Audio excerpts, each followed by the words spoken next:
O terapeuta da fala é um profissional multifacetado. Nós trabalhamos com uma população muito vasta, portanto, desde o nascimento até a terceira idade e nos mais variados contextos. Portanto, nós estamos presentes desde os infantários, as escolas, hospitais, centros de saúde, gabinetes, nós estamos em muitos sítios. Como é que nós trabalhamos? Nós trabalhamos com os bebés nas unidades de neonatologia, por exemplo, quando eles nascem prematuros e têm ali algum problema de sucção e de deglutição, ajudamos as crianças nesse aspecto. Com as criancinhas mais velhas, estamos nos infantários, nas creches, nas escolas, trabalhamos a questão da fala, a questão da alimentação, leitura e escrita, linguagem, gaguez. A nível da intervenção, nós depois de feita a avaliação, nós precisamos de fazer um plano de intervenção. Portanto, precisamos de saber como é que nós vamos trabalhar e o que é que nós precisamos para trabalhar. Eu, por exemplo, como trabalho lá com as crianças, trabalho muito a fala, trabalho muito a linguagem. Eu até tenho aqui alguns dos meus objetos de trabalho. Posso mostrar um livro, é muito simples. As nossas intervenções, quando são bem feitas, são muito simples. Nós podemos utilizar o livro para trabalhar imensas coisas. Nós podemos trabalhar na área da linguagem, podemos trabalhar a semântica, podemos trabalhar morfossintese, podemos trabalhar pragmática. É preciso saber o que é que nós precisamos de fazer e nós também, enquanto terapeutas da fala, damos muitas orientações à família. Porque lá está, a família tem um papel determinante na intervenção. Isto é como se fosse uma ida ao médico. Não é só ir ao médico que o nosso problema vai desaparecer. Nós precisamos de seguir o plano de tratamento e precisamos tomar os comprimidos e fazer tudo aquilo que o médico pede. Na terapia da fala é exatamente a mesma coisa. Estou aqui a falar na parte das crianças, mas também com os adultos é igual. Não é só ir à terapia da fala, não é só estar comigo ou com um colega meu meia hora, 45 minutos por semana, que eventualmente vai resolver o problema. É preciso a família em casa seguir as orientações todos os dias, é muito importante. Eu insisto muito também, quando é problemas de fala, o treino dos sons, eu digo sempre, eu não tenho uma varinha de condão, eu não tenho magia, não nos ensinam magia no curso de terapia da fala, portanto, é importante seguir todas as recomendações, treinar com a criança todos os dias. É como se fosse um plano de tratamento do médico.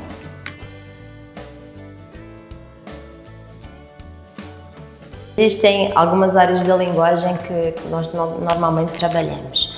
Por exemplo, vou-lhe dar o exemplo que tinha falado há bocado da semântica. A semântica tem a ver com o significado das palavras. E nós trabalhamos a nível da nomeação e a nível da identificação. Por exemplo, na nomeação eu pergunto, qual é o nome disto? E ele diz-me o que é. Depois, na identificação, onde é que está o porco? E ele então vai apontar para o porco. Isto é mais na parte da compreensão. Também trabalhamos a parte da fonologia, tem a ver com os sons da fala, quando eu trabalho a parte articulatória, a parte fonética e a parte fonológica. Também trabalhamos a morfossintese, a construção frásica e também a questão da pragmática. Por exemplo, podemos ver aqui, o gatinho, a pragmática é o uso da linguagem. O gatinho está aqui a beber um bocadinho de leite. Se ele for apanhado, o que é que será que pode acontecer? E é dar o uso aqui. Ele pode fugir, pode acontecer aqui várias coisas. O que é que o senhor poderia fazer? É nesse sentido.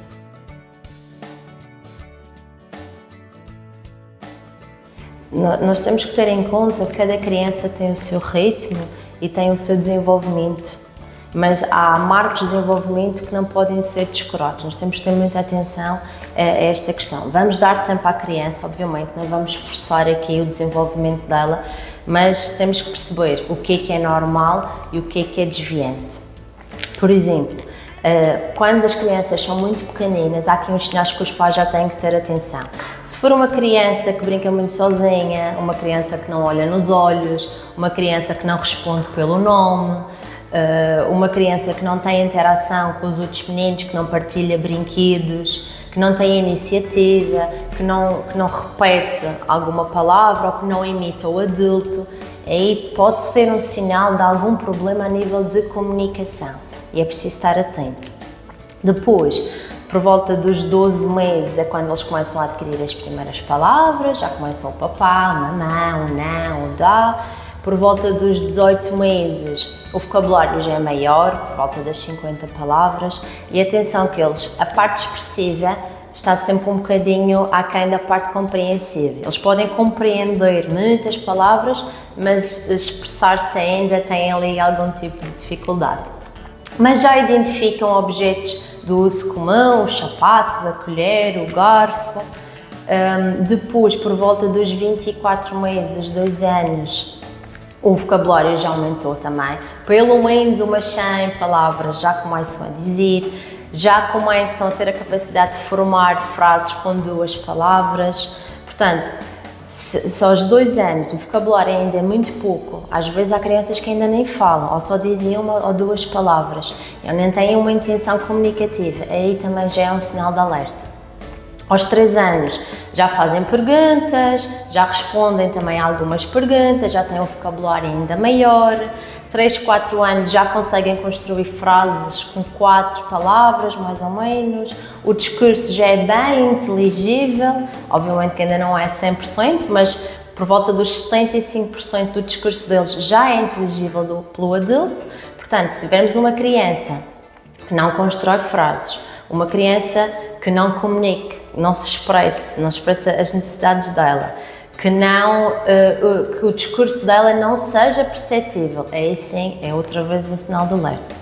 Por volta dos 5, 6 anos, o discurso já se assemelha mais ou menos ao de um adulto, é como se fosse um mini adulto, já faz conversas, já interage super bem, os sons da fala também já é suposto estarem todos adquiridos. Muitas vezes o que me acontece, os pais com crianças de 3 anos estão muito preocupados. Ele não diz o R e não se preocupe. Só por volta dos 5, 6 anos, se ele não disser aí, já é um problema. Com 3 anos não há problema nenhum. E depois também temos aqui uns marcos a nível da aquisição fonológica, que é suposto eles já terem adquiridos, mais ou menos. Mas o R é sempre um problema, mas não é assim tão grave.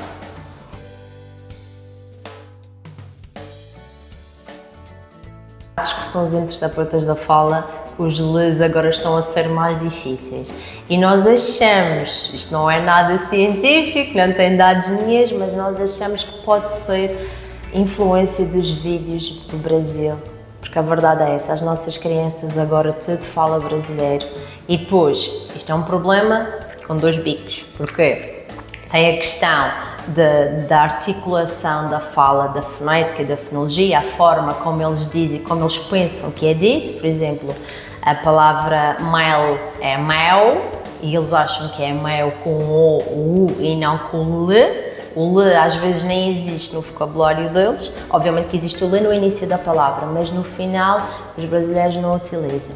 E depois também influencia muito o vocabulário. Há crianças que não dizem que é castanho, é marrom. A relva é a grama, a quinta é a granja, portanto, estamos aqui a meter uns estrangeirismos que não é suposto e vai influenciar muito as nossas crianças, estamos aqui com um grave problema.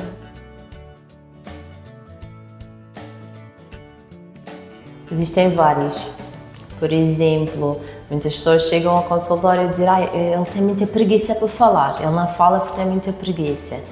Não é bem assim. Às vezes há crianças que têm muita dificuldade e não conseguem ultrapassar estas dificuldades. Dizer que a criança tem preguiça não vai resolver a situação. Nós não podemos esperar que simplesmente ele ganhe motivação para falar. Nós precisamos de perceber quais são as dificuldades e onde é que nós podemos intervir e como é que nós podemos ajudar a criança. E lá está, sempre com a ajuda da família. Muito importante. Depois, a questão de, ele ainda é muito pequenino, não é preciso ir ao terapeuta da fala, ou então que conhece alguém ou um primo da família que só começou a falar aos 5 anos, isto não é normal, ok? Obviamente, como eu já tinha dito, cada criança tem o seu tempo de desenvolvimento, mas uma criança que não fala aos 4, 5 anos não é normal, portanto tem que haver aqui uma intervenção, nós não podemos deixar que comece a falar por si só, porque depois, se uma criança que só fala aos 4, 5 anos vai para a escola já aos 6, todo aquele tempo útil que ele poderia estar a desenvolver, não está a desenvolver, e de repente temos uma criança no primeiro ano a aprender a ler e escrever. Portanto, há aqui grandes dificuldades que têm que ser comatadas e quanto mais cedo realmente percebemos que há aqui um problema, mesmo que a criança tenha 2 anos, às vezes pode ser muito cedo e uma ida à terapia da fala, ou mesmo até ao médico, pode resolver só com intervenção na família, sugestões do terapeuta da fala, porque o terapeuta não tem sempre que intervir diretamente com a criança, pode intervir indiretamente, dando sugestões à família e aí até podemos resolver. Outros casos mais graves, até em idades mais avançadas, é mesmo preciso uma intervenção. A nível da autonomia, a nível da autoestima, a nível da interação social. Uma criança que não brinca com os amigos, que quer comunicar e não consegue, é posta de lado muitas vezes. A verdade é que às vezes as crianças são um bocadinho mazinhas umas para as outras. Há umas que são fantásticas e que realmente veem que o amigo tem algum problema e fazem tudo para ajudar. Há outras que não estão assim tão despertas para estas necessidades. Portanto, só a questão da criança querer comunicar e não conseguir deve ser ali uma aflição muito grande e os pais têm que ter, penso que os pais têm que ter isto em conta. Se veem que o filho tem algum tipo de dificuldade, por favor, procurem agir. Um dos outros mitos que às vezes também chega, os gestos atrasam a fala. Os gestos não atrasam a fala, os gestos são como se fosse um potenciador para a fala. Há crianças que não conseguem se expressar, como eu disse há bocado, às vezes a compreensão está mais avançada do que a expressão, então utilizam os gestos como forma de comunicação, uma comunicação não verbal, mas que os ajuda a seguir a chegar àquilo que querem. Até há estudos que dizem que crianças que usam gestos conseguem adquirir um vocabulário numa fase mais avançada até maior do que crianças que não utilizam gestos.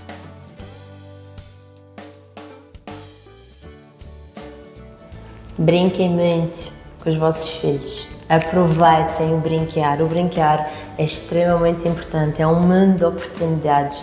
Deixem de parte os tablets, os telemóveis, que isso é só uma via. Comunicação. É a criança a ver o ecrã e depois não tem interação. O brincar é tão importante. Ter objetos, ter livros, fazer o som da vaca, fazer o som dos animais é tão bom e potencia aqui grandes capacidades cognitivas das crianças, a parte emocional, a parte afetiva, a parte de linguagem, de vocabulário. O brincar é mesmo muito importante. Também podem aproveitar as rotinas. Sirvam-se das vossas rotinas. Não é preciso tirar muito tempo do dia a dia. Quantas vezes os pais dizem, eu não tenho tempo para fazer isso. Estou eu a dizer, olhe, aproveite, leia uma história. Não tenho tempo. Tem tempo. Quando está na rotina do banho, na rotina do vestir, aproveite para perguntar o nome da roupa, a cor, ajudar a criança a fazer escolhas. Olha, queres uma camisola verde ou queres uma camisola amarela? O que é que tu queres vestir? Queres uma roupa quente, uma roupa fria? Olha, agora vamos para a praia. O que é que tu achas que nós vamos precisar para a praia? Vamos usar um gorro? Vamos usar umas botas de água? Para a criança também começar a interagir e começar a ganhar vocabulário e estimular a parte da linguagem. Nas idas ao supermercado, vamos agora ver as frutas, o nome das frutas, as cores das frutas, a forma, se são grandes, são pequeninas, como é que elas são, os legumes, a mesma coisa. As rotinas são tão importantes e é o contexto da criança, portanto, mesmo quando nós estamos a tentar que elas adquiram o vocabulário, são as palavras funcionais aquelas que devem ser adquiridas primeiro. O que é que eu quero dizer os funcionais? As palavras da rotina. Os sapatos, a colher, o prato, o cão, o gato, são palavras que as crianças veem no dia a dia e ouvem. Há estudos que dizem que a criança para adquirir e assimilar uma palavra é preciso ouvir entre 15 a 20 vezes. Que mais aquela ouve sem ser, vamos pôr o sapato, vamos ao carro, olha a mamãe, olha a papá. Portanto, vamos potenciar as rotinas, vamos potenciar as palavras funcionais. Outra coisa que eu alerto sempre aos pais, que não tem muito a ver com a linguagem, mas tem a ver com a fala. Xuxas. O uso da Xuxa, no máximo até aos 2 anos. A partir dos 2 anos, não há Xuxas. A Xuxa vai interferir na posição da língua, vai interferir na respiração, vai interferir na arcada dentária, depois vai ser preciso ir ao dentista e usar aparelho. Portanto, vai influenciar a fala, nós não queremos Xuxas. E depois também temos que ver, uma criança que está com a Xuxa constantemente na boca, não vai falar. Portanto, vai prejudicar a fala, vai prejudicar os dentinhos, vai prejudicar a linguagem.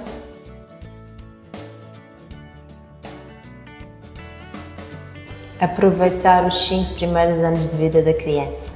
Há estudos que dizem que o cérebro humano desenvolve, 90% do cérebro desenvolve-se até o 5º ano de vida. Portanto, isto é uma janela de oportunidade brutal.